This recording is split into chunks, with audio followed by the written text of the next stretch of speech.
السلام عليكم ورحمة الله وبركاته. اللهم صل وسلم وبارك على سيدنا محمد وعلى أهله وصحبه وسلم.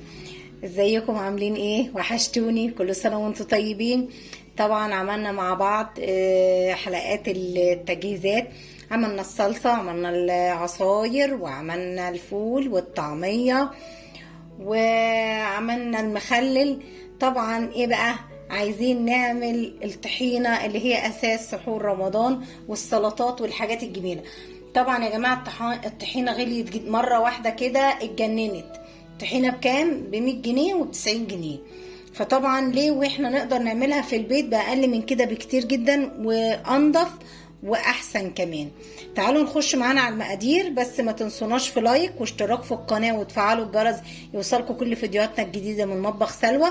يلا نسمي الله كده ونصلي على النبي عليه الصلاة والسلام. تعالوا نخش معايا كده. مبدئيا طاسة، اي طاسة عندك. معايا هنا هجيب كوبايتين سمسم، يعني ربع كيلو سمسم. انا عملتها السنة اللي فاتت معاكم وعملتها معاكم بسمسم بس انا السنة دي هضيف لها مكونين، وهي يعني انا جايه لكم بطريقه المصانع السنه دي، وان شاء الله هعملها لكم احلى 1000 مره من 100 جنيه دي. ادي معانا كوبايتين السمسم اهمت. تمام. طبعا اهو انا مظبطاهم ومنقيهم، والسمسم الابيض بالذات خلوا بالكم منه عشان بيبوظ بسرعه. انا بصراحه كنت يعني منقياه اول ما جبته وشفته ما فيهوش اي حاجه. طبعا اهم حاجه عايزين نحمص السمسم ده على النار. يعني بصي بس ايدك فيه، يعني نار هاديه وايدينا فيه. انا بس مش عايزه ان انا اطول عليكم ونقعد اشد معايا المرج رايد واروح على البوتاجاز. انا هظبط السمسم وهرجع تاني اوريكم قوامه وهقول لكم هنعمل ايه تاني. خليكم معانا وما تنسوناش في اللايك.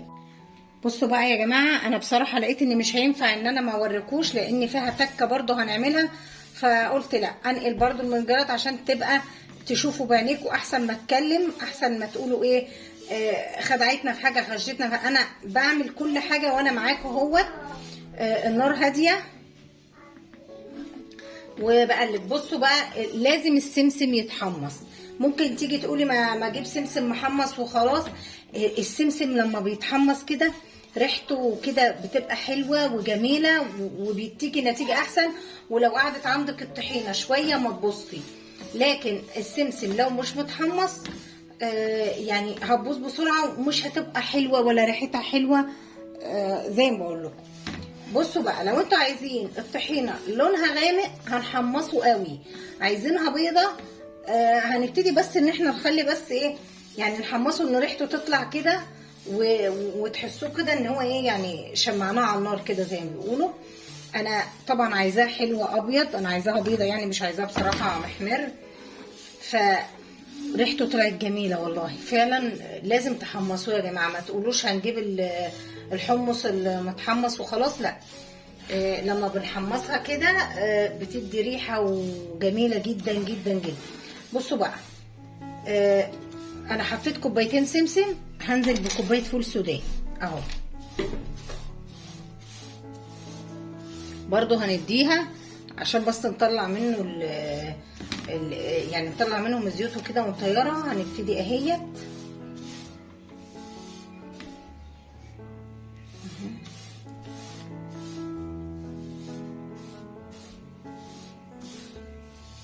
نبتدي نقلبها كويس قوي اهي.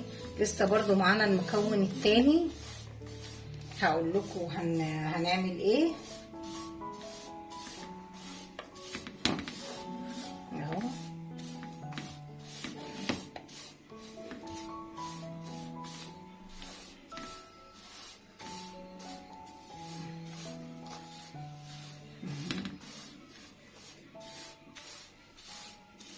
امسكها في ايدي اشوفها كده.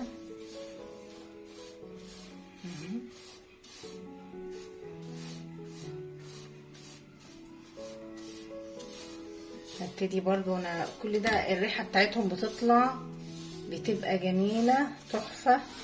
ريحه السوداني كده مع ريحه السمسم. هبتدي اعير الدقيق. معايا الدقيق، حطينا كوبايتين سمسم وكوبايه فول سوداني هنحط قد ايه دي بقى كله على بعضه كده، ونبتدي ايه نحمصه ببعض. بصوا بقى، في ناس بتحط كوبايه دقيق. لا انا مش عايزه احط كوبايه دقيق بصراحه، انا عايزه احط ايه نص كوبايه دقيق. هحط نص كوبايه دقيق لكوبايتين السمسم وكوبايه الفول السوداني. مفيش دقيقتين وايه يعني، يا دوبك رخر الدقيق كده ريحته تطلع ويبقى جميل كده معانا. طبعا وريتكم التكات اللي احنا بنعملها اهوت اهو. مفيش، هما دقيقتين 2 وهنزلها من على النار اسيبها تبرد ونرجع تاني مع بعض. ما تنسوناش في اللايك، تنيكوا قلبوا بايديكم. رجعت لكم تاني، خلصنا خلاص كده اهي وجبناها وبردت، والريحه بتاعتها جميله جميله. السوداني مع الدقيق مع السمسم لما حمصناه الريحه طالعه جميله جدا. معايا الكبه بتاع الخلاط، او لو انت عندك كبه انت ماشي، عندك اللي هي كبه الخلاط. انا بوريكم ان اي بيت فيه خلاط النهارده فيه كبه. هنبتدي طبعا اطحنها كويس قوي بقى في كبه الخلاط. يعني بصي بقى، هطحنها وارجع معاكم تاني عشان اعرفكم ليه حطيت الدقيق والحاجه معاه. ما تنسوناش في اللايك.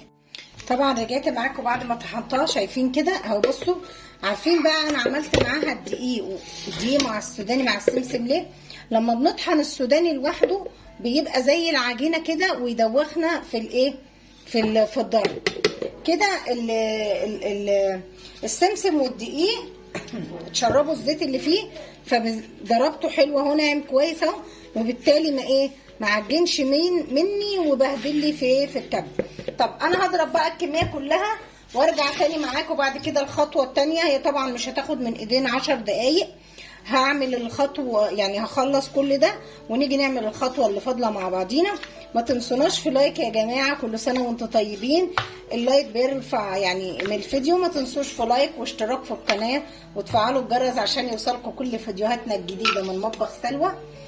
هكمل الكميه ونرجع تاني مع بعض. ورجعت لكم تاني كده بعد ما خلصناها طحنه كلها زي ما انتم شايفينها كده اهي، بقت ما شاء الله كلها ضربناها في قلب بعضها جميل. ايه الخطوه اللي بعد كده؟ طبعا عندك شفشق الخلاط، بس انا زي ما قلت لكم شفشق الخلاط بتاعي بايظ.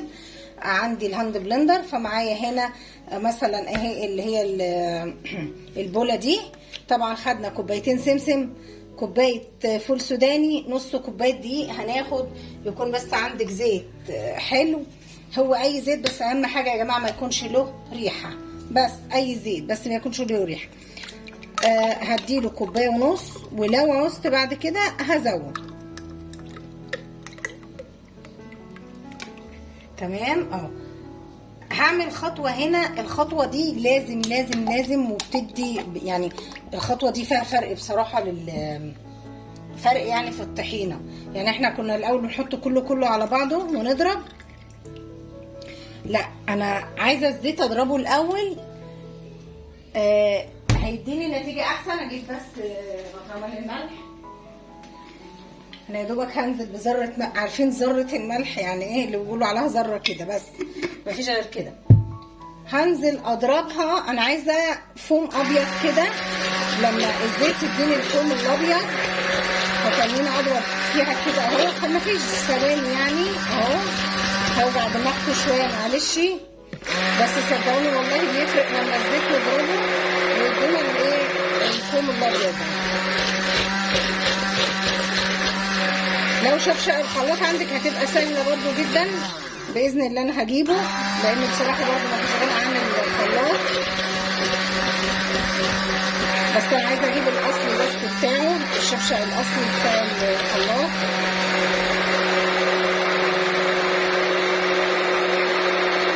بس اداني، شايفين الزيت كده واضح في الكاميرا؟ تمام. الفوم الابيض كده هنعمل ايه بقى؟ هبتدي انزل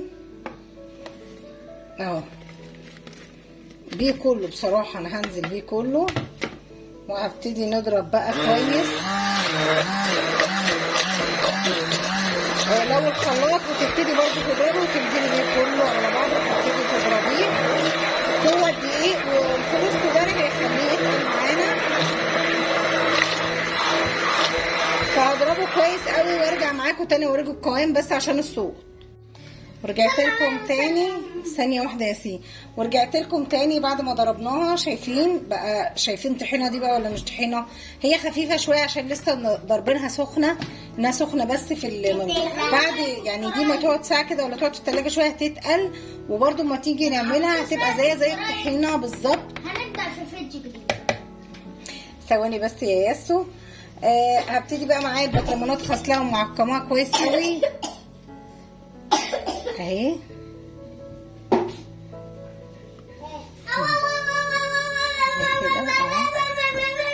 بس يا سي طبعا البطرمان من ده كيلو، عشان تبقوا عارفين البطرمان الازاز ده كيلو على طول، معروف يعني ان البطرمان ده كيلو. احنا لما بنجيبه فيه اي حاجه بيبقى كيلو. كيلو الطحينه النهارده بقول لكم والله العظيم وصل ل 100 جنيه. يعني احنا دلوقتي يا جماعه لما نجيب، يعني انا جايبه سوداني هقول انا كنت جايبه كتير، بس انا قيمت اللي انا خدتهم ب5 جنيه مثلا. وجايبه سمسم ب20 لان السمسم طبعا غلي، ونص كوبايه الدقيق مش هتعمل لها 5 جنيه برضو، يبقى ده كده 20 جنيه. وكوبايه ونص زيت، والله ما خدت زيت تاني غير هي الكوبايه ونص. يعني هنحسب لها ايه؟ احنا قلنا 20 وهندي الزيت كوبايه ونص، عايزينهم نص الازازه دي.